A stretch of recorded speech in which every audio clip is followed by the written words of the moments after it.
Now part of the Darkcast Network. Welcome to Indie Podcasts with a dark side. In today's episode, a mother does the unthinkable to her children out of revenge towards her husband. She gets convicted, goes to prison. But is it actually prison, or is it a vacation spa day for this convicted murderer? Today, I'm bringing you two cases of offenders getting leniency when they don't deserve it. We're talking about the case of Elaine Campione right now on Love and Murder.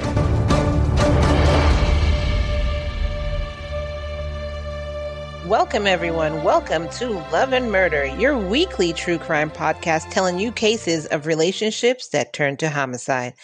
I am your host, Kai, and in today's episode, I'm bringing you a main case of a woman who did horrendous things, but then she got leniency. And then on top of that, I'm bringing you a current case with the same theme. Before we begin, I want to remind you that this episode and all my episodes are sponsored by my lambs in Patreon, patreon.com/love and murder. Without you, I don't know if this podcast could go on. So first of all, thank you to my lambs in Patreon. If you're looking for bonus episodes, bonus Kai rants, behind the scenes, blooper reels, and just simply to support Love and Murder, then join us over at patreon.com/love and murder. You also get straight into the heart of the episode, so no intros, no commercials, and case extras. Patreon.com/love and murder. But without further ado, let's get into what you actually came here for the episode. So grab your butts, grab your BJ's apple juice, murderandlove.com/BJ's, where you get $30 off your first year's membership fee. And let's get into some Love and Murder. This case actually takes place in Great Old Canada, where Elaine Campione was born on Coles Island, New Brunswick, Canada, and she lived there all throughout her childhood. From what I found about her childhood, it was normal. She didn't have anything crazy, like she wasn't abused or, she couldn't count on her family or anything. It was nothing like that. She was a normal teen. She had a great family. She was very popular in high school. After she graduated high school, she went to community college for a year to train as a home support worker, and then she started working. She had regular jobs. She was a babysitter because she really loved kids. Basically, the family said, quote, she really loves kids and kids loved her. And then when she was 20 years old, she moved to Ontario to work as a nanny, so she continued on in the field of children. Her mom did point out, though, that a year before she left for Ontario, so she was 19, so between 19 and 20, she did start spending a lot of time alone. She was reading a lot. She was watching TV a lot. Quote, she didn't mix with a lot of people. She seemed depressed. So now she's in Ontario, and while she's there working as a nanny, she met a man named Leo Campione. They got married, and around 2000, they lived in Bradford, Ontario. Elaine's mother said that when they first came to visit her, she could tell it was really like a tension-filled relationship. She said that Leo was overly critical of her daughter, and she said Elaine, quote, she had to cater to what he wanted to make him happy. Throughout the years, she said that Elaine appeared, quote, very tired and on edge when around Leo. And also that whenever her husband was around, she seemed very reserved. Quote, she had to do what he wanted, do things the way he wanted. After their first child, a daughter named Serena was born, Elaine's mother said the tension in the marriage went up even more. She said whenever she saw her with Serena, she did look like she was not interested at all. And even when she took pictures, you could see, quote, the baby's on her lap, but she's just not interested. She's disengaged. I mean, that sounds like postpartum depression. It sounded like she was already going into depression and now she's in postpartum depression. The pair went on to have another child, Sophia, and then shortly after that, they divorced and Leo moved out of the house. After a while, Elaine and the children moved to Bar, and they actually moved to the Coulter Glen Apartments, which is in North Bar. The divorce wasn't a good one. It was actually a very nasty divorce with accusations going left and right, and they were also in a contentious custody battle. Part of the things that Leo was saying during the divorce was that Elaine was giving their girls substandard conditions to live in because she was in an apartment. And he wanted more time with the children. He asked for more access to the children. And he also asked that the children be appointed a lawyer. Leo also accused Elaine of having, quote, a mental health breakdown so that she was unable to take care of the children. So this is why he's asking for more access to them. It's to note, though, the children at this time were 3 years old. Serena was 3 years old, and Sophia was only 19 months old. So she's only a year. She hasn't even turned 2 years old yet. Then, on October 2nd, 2006, 1 week after Leo looked into getting a lawyer for the children, Elaine murdered her daughters by drowning them in a bathtub in her house. She then filmed a video to Leo, and in the video she did segments where it was before her daughters were murdered and then after her daughters were murdered. So I guess she's showing the girls running around being happy or whatever, and then after they were murdered, she then filmed something else. Now, after she had drowned them, she then dried their hair, combed their hair, dressed them in pajamas, put on necklaces and earrings on them, and then laid them down in a bed to share the bed together and covered them. And then under the covers, she had them holding hands. Then she surrounded them with stuffed animals. She put a doll on the bed, and then where their hands were holding together, she wrapped their hands in a rosary bead. So she's basically like posing them, like, what the hell? After she did all of that, she then went to try and commit suicide, but it was unsuccessful. So I'm just going to skip over to where she was arrested because in my research, it never said like, you know how I normally say how they found out and this and this and this, but it was never that. It was literally she did this and then she was arrested. So I don't know how they found out. I don't know if it was Leo who called. I guess she was arrested and charged with 2 counts of first-degree murder. When she did go to trial, the trial was 7 weeks long. The defense argued that Elaine was not guilty by reason of insanity, but during their defense, they didn't ever dispute that she did murder her daughters. They just said that she did it because she was insane. Her lawyer said that she suffered from a psychotic disorder and that rendered her incapable of making rational choices or knowing that what she was doing were morally wrong. They also told the court that Elaine had been admitted to psychiatric wards and had attempted suicide. The officers who responded to the 911 call on that night said they came to the house and the girls were laid out on Elaine's bed holding hands, and they played out the whole scenario that I told y'all already. Then the defense told the court that Elaine had left Leo because he was abusive. And then they pointed out to the court that he had been charged for assaulting Serena and Sophia, but after the murder, the charges were dropped. Then the police who had arrived at the residence after the 911 called said that they found a videotape in the bedroom, and on the videotape, it showed the 2 children smiling and talking to Elaine. And then after that, it showed Elaine giving a message to Leo, and this was after she had killed the daughters. So in the recording that she's saying to Leo, she said, quote, "There, are you happy?" And in the video, she's also saying that she just wants to go back home to New Brunswick. So on the flip side with the prosecution, they're saying that Elaine killed the girls just out of spite, so Leo wouldn't get custody of them. So I'm going to say allegedly because I'm only going by what I'm seeing in my research, and I didn't see anywhere that it said that he wasn't. Somebody might come out and let me know that they know this person and he wasn't abusive. I'm not sure. I'm just going by what's in the research.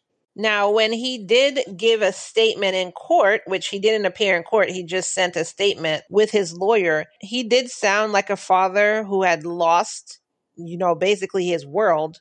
So I just want to point out that this is how he sounded in court, but Elaine and her mother are painting the picture of someone who was abusive. Then there was a charge against him for abusing his daughters, but it was only dropped after they were murdered. So I don't think they even had an opportunity to investigate if he was abusive or not.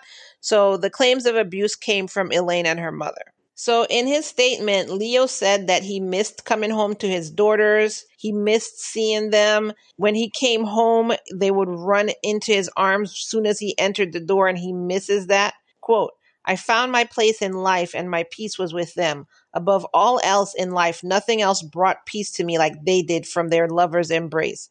I see Serena and Sophia in my mind every day, and I carry them in my heart until we reunite again. I live my life and gain my strength in knowing with each passing day I am one day closer to being with them. The images of their last moments, innocent and helpless as they were, will haunt me forever in ways I can't begin to describe. And this is what Leo said. This is what he wrote. Because remember, he didn't come to court. He just wrote this and sent this with his lawyer. And this was his victim impact statement. On November 15th, 2010, she was found guilty on 2 counts of first-degree murder and sentenced to life in prison without the possibility of parole for up to 25 years. Right after the sentence, she did file an appeal, but in 2015, the judge dismissed her appeal. Quote, the appellant is a troubled woman with a history of mental illness and delusional conduct. However, in 2018, the parole board granted Elaine, who now goes by her maiden name of Gooden, escorted leave to attend church and community programs once a month. So basically, escorted leave is exactly what it sounds like. She gets to leave prison to go to certain things, but of course, she's escorted by some guards.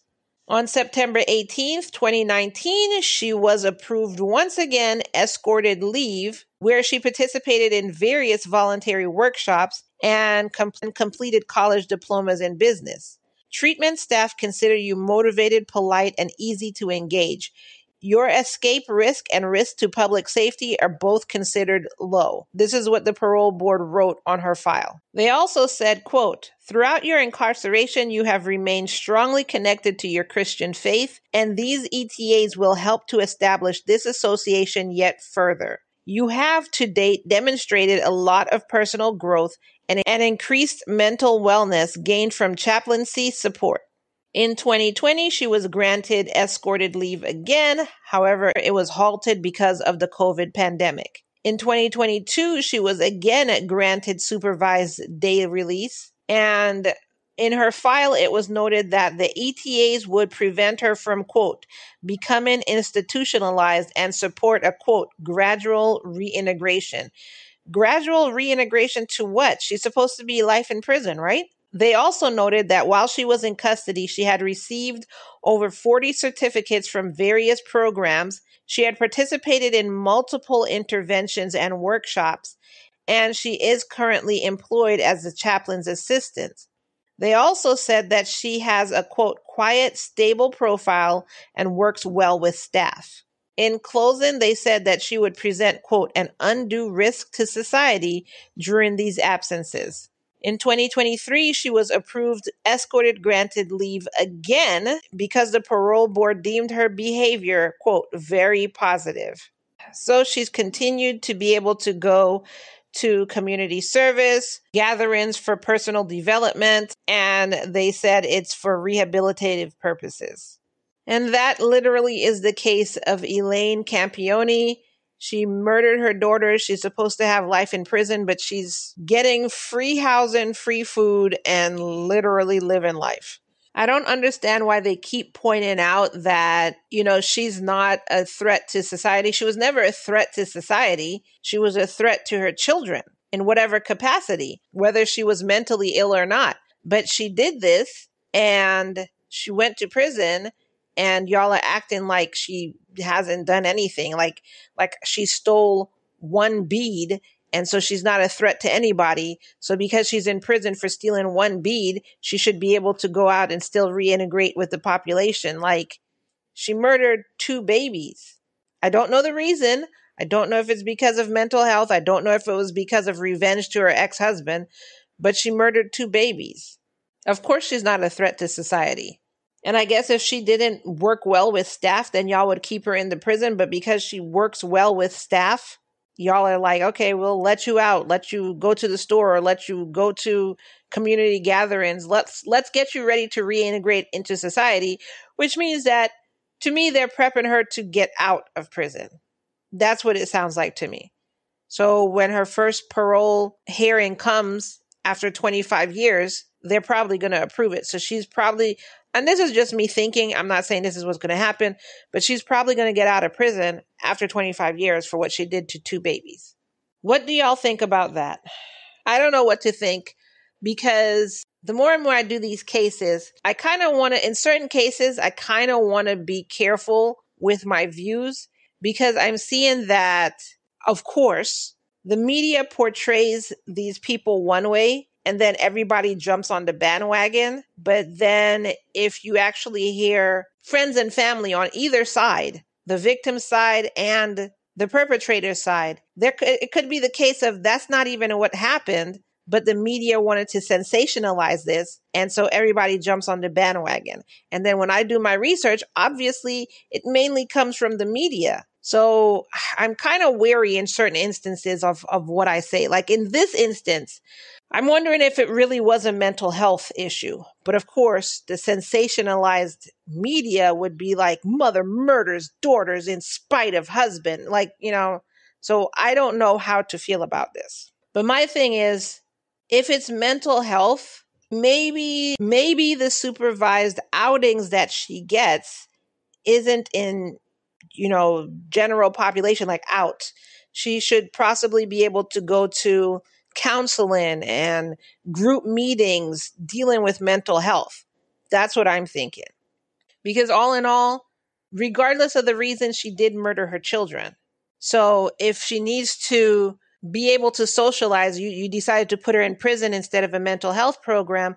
My thing is, her supervised visits should be to a mental health facility where she's going to counseling, where she's doing group meetings, where it should all be in the realm of mental health and rebuilding your mental health, not going to the grocery store. Not saying she's going to the grocery store, but you know what I'm saying. So this is my view on it. I don't want to just immediately paint her as a cold-blooded murderer, because I don't know. To me, this is too much of a gray. And again, the way the media portrays stuff, it's all about sensationalization. We need to get these numbers up, people. ABC News has more numbers than us and blah, blah, blah. And I don't like that.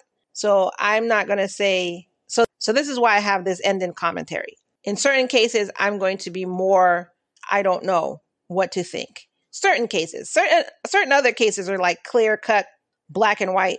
This person was wrong. In this one, I don't know if it was mental health or cold-blooded. So I'm not gonna pretend like, oh, she's a horrible, horrible, horrible person. The act, yes, was a horrible, horrible, horrible act. She should pay for that act. I don't agree with her being able to just go out and do whatever she's doing. That I will say I don't agree with. And in terms of the father, I don't know. They're saying he was abusive, but that's only coming from Elaine and her mother. I don't know. They were never able to conduct an investigation into those claims.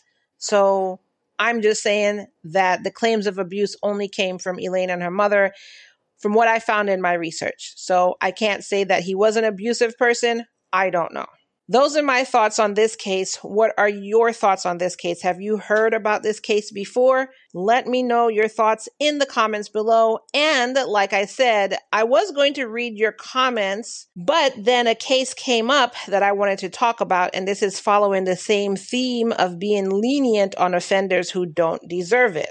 So if you follow me on YouTube, I do put out shorts of certain cases out there. So every day you'll get a short about a case, and the short is literally 1 minute long. So I just found a case that this one was, it couldn't be condensed into 1 minute because I was so shocked about it. So I just made a short about it. I think it was a 3 minute long episode. I was so shocked about it. And it was a case of this guy, Steven Velde. When he was 19, and if you want to hear it, go to my YouTube. The link is in the show notes below. You can hear this case, but I'm just going to give you like a really quick rundown of what it was. And it's a really quick thing anyways, only 3 minutes. This guy, when he was 19, he found this 12-year-old girl off of Facebook and took the trip over to her house. He lived in the Netherlands and she lived in the UK. He took a trip from the Netherlands to the UK, went to her house when her parents were out, gave her alcohol, and then sexually assaulted her twice in the house and another time at some other place. Anyways, later on, the girl started looking, acting all weird or whatever. She tried to kill herself a couple times. She overdosed. She just started acting weird. She finally told her parents what happened. Then Steven was arrested and he was put on the sex offenders list. He was arrested for rape of a minor under 13 or something like that.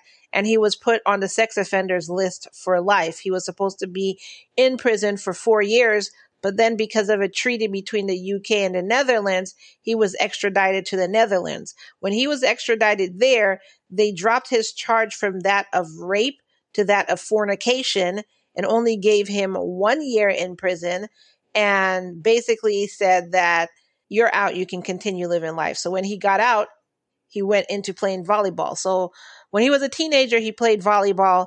And when he got out of prison, he went back into playing volleyball. And people just kept hiring him and letting him play for the team up until the point where he's now in the Olympics, playing on the Olympics. And I went ahead of myself a little bit. Before he went into the Olympics, when he got out of prison, he called the media scrutiny of him, quote, all the nonsense, like it was nothing. Like, why y'all on my ass? I just did a little thing. Like, I don't even understand why the media is all on me. So this is what he said. And then later on, he said that, he wasn't a pedophile. This term pedophile didn't apply to him. And he also said during an interview that he excused himself because he was only 19. So I forgive myself. Because when I was 19, I didn't know any better. Quote, I made that choice in my life when I wasn't ready. I was a teenager still figuring things out. I was sort of lost. And he also described the situation, the rape of a 12-year-old, as, quote, the biggest mistake of his life. This mother made it about him. I was a teenager. I was still figuring things out. I was sort of lost. She was 12. You were a grown man at 19. Don't give me bullshit that you were a teenager. And I don't want to hear this crap about, well, their minds are still there. Shut the frick up. He was a 19-year-old man who knew what the frick he was doing because he went to the girl's house. He could travel because he was a 19-year-old man. He traveled from the Netherlands to the UK, waited for the girl's parents to not be there. So if you didn't know right from freaking wrong, you would have done that right in front of her mom. You would have introduced yourself, shook her hand, ma'am, I'm your 12-year-old daughter's boyfriend, if you didn't know this was wrong. But no, you knew it was wrong. Then you boozed her up, and then you did this to her. So don't give me the bullshit that you were a teenager. And then you just completely dismiss it like, I forgave myself. Frick you. Frick you. You know I don't want to say frick. You know I want to say something else. I forgave myself. You've completely messed up this 12-year-old. You were 19. You were able to peacefully live out your childhood. You completely screwed up her childhood, but you forgive yourself. Anyway, fast forward and he's in the Olympics. And to maintain his calm, to manage the backlash and, quote, establish calm, they isolated him from the rest of the team and barred him from media interactions. How about this? To maintain calm, don't have the mother scunt in the Olympics. That would maintain calm, period. The chief of the Dutch Olympic Committee explained their decision by saying, quote, he's not going to downplay it. We have to respect that and help him as a member of the team to be able to perform. Do we? We have to help him as a member of the team? We have to help him. What about the little girl? And he's not going to downplay it? He already downplayed it. Are you serious? He forgave himself. He's already downplayed it. Then I read an article, like, I am not the person to ask for the manager. I'm not that person. I don't ask for the manager. I don't write strongly worded letters and all that bullshit. But I started reading this article, and the beginning of the article, look, I almost took to my platform to call out this journalist, this publication, but I went on to read and I realized that, oh, okay, you had my heart stop for a second. Because the beginning of the article says, second chances are all around here at the Olympics. And I was like, excuse me? And then they said, Sha'Carri Richardson is being gotten. Okay. And then they were pointing out she served a 2-year doping ban as an athlete and then was recorded offering. Okay. So I'm like, Sha'Carri. So I know she had weed and then she was given a 2-year ban. And then her coach, apparently Dennis Mitchell, who was recorded offering to supply testosterone and human growth hormone to those he mentored. Okay. And then he was named USA Athletics Coach of the Year. I'm like, okay. I'm like trying to tie this into how the frick is this as bad as raping a 12-year-old? So already I'm like, I need to continue reading because I need to find out what these people are saying. Then they continue on that, they're not alone. There are too many athletes in Paris who are competing after an enforced spell on the sidelines. I'm like, okay. Are any of them rapists of a 12-year-old? So I'm like, what is this person trying to say? And then that's when my heart started beating again when this person says, but for some, things are so heinous, there is no equivalence, no neat comparison for the sake of consistencies. Sometimes one rule for them and one for another is an inelegant but ideal solution. There is no straight line between doping and child abuse. So I was like, oh, woo. I really thought this writer was really trying to act like what Sha'Carri did and what some of these other people did, which is just like, taking growth hormones or steroids or whatever, was on the same line as what Steven did. So when that line came up way down, like, look, when I tell you way down the line, this was the first time in life that I was going to actually pen a letter. Like, how dare you? But they turned it around. So basically, when Steven came out to play his volleyball, he was met with boos. But then at the same time, people overshadowed those boos with cheerings. Are you serious? Did you not know? Maybe they don't. I'm going to give them the benefit of a doubt and say that they didn't know what he did. So then some people came out. I guess his teammates are coming out and saying, quote, Steven is a really nice guy. And for me, I played 2 years with him. There was nothing. And now there's some people that don't like it because it is a big tournament. So you think people don't like him because it's the Olympics? Or do you think people don't like him because he raped a 12-year-old girl?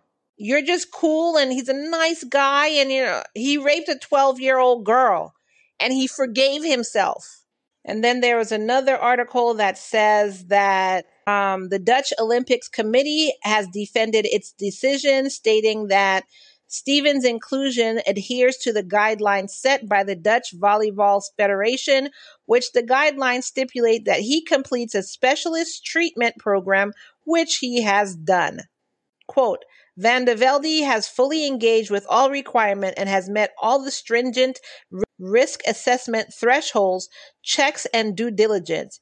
Experts have stated that there's no risk for recidivism. I think that's the word. Anyway, doing it again.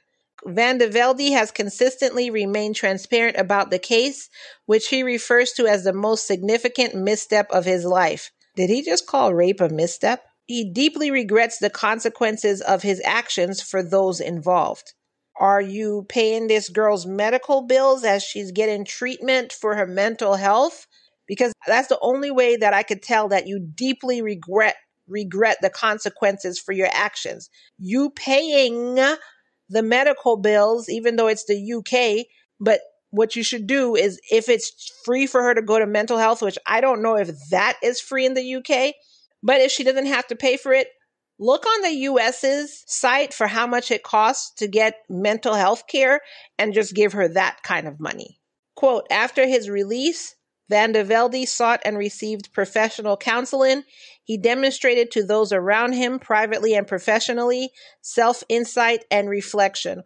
He demonstrated self-insight and reflection to those around him, both privately and professionally. What about the 12-year-old little girl? This is crazy to me. This is completely crazy to me. It's just like that guy, I don't remember his name, who raped that woman, and then the judge was basically like, boys will be boys. We don't want to take away a life from a bright young student. You could have a bright life, so I'm just gonna, sentence you to house chores. This is what this is given. Like, screw the victim. We don't want to affect the person who committed this heinous act. He's shown remorse. He cried a little and went to some group therapy. So we should treat him as if nothing happened. So in the end of this article, I just want to point out that Steven said that he did describe this as the biggest mistake of his life, and he does acknowledge the irreversible impact of his past actions. And he said, quote, "I can't reverse it, so I will have to bear the consequences. It has been the biggest mistake of my life." But what consequences? What consequences? You were in jail or prison for 1 year and you're out living life. What consequences? People like me, where you could hear me rant but say, fuck this bitch and turn off my podcast? What consequences are you having to bear? You got married, you have a kid, you're in the fucking Olympics. I'm still waiting on these consequences that you're bearing. Whereas this young woman, which she's a young woman by now, is actually bearing the consequences of what you did. You're living life. She tried to end hers how many times because she couldn't take it? What freaking consequences? What do y'all think about that? I'm finished with this rant. I just want to know what y'all think about this and the previous case. Let me know your thoughts in the comments below.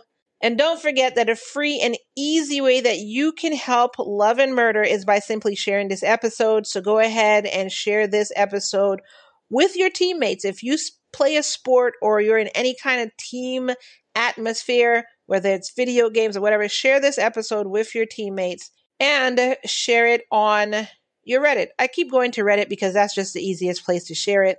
To share it on Instagram, you have to go through all this stuff. You could share it on Reddit, you could share it on Facebook, but this week we're going to say Reddit.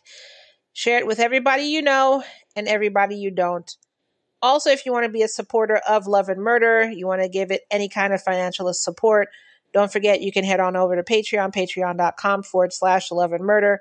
I forgot to say that for the Elaine case, I do have her interrogation video in our Patreon.